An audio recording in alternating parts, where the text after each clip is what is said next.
Pour cet exemple, je vais utiliser un paysagement de devant de maison. On est maintenant rendu à la belle saison et Tisane et Jardin m'offre des rappels pour les différentes récoltes possibles de mes plantes. Par exemple, en mai, bien avant le temps des framboises, on me parle de la récolte de ces feuilles. Ah oui? Qu'est-ce qu'on peut faire avec des feuilles de framboisier? J'ouvre la fiche plante pour regarder les transformations et j'apprends que celles-ci peuvent se prendre en tisane, se faire sécher, même faire des teintures.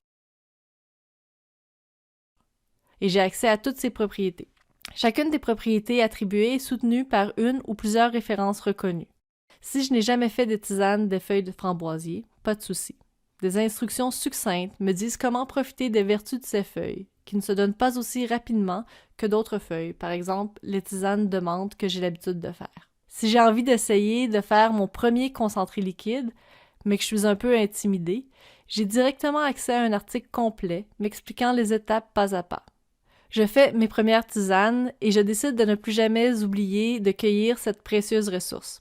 J'ajoute un rappel sur la tâche pour que non seulement la tâche apparaisse dans ma liste, mais pour que Tisane et Jardin m'indique au bon moment qu'il est temps de la récolter, pour être certaine de ne plus jamais l'oublier. Je tripe tellement sur les feuilles de framboisier que je décide, pour l'an prochain, d'ajouter des plants additionnels. Je trouve l'espace pour mes nouveaux plants, j'ajoute la plante au jardin et découvre parmi les stratégies d'implantation que je n'ai pas à acheter de plants ou à partir des semis, mais que je peux simplement diviser mon plan actuel ou encore me partir des boutures.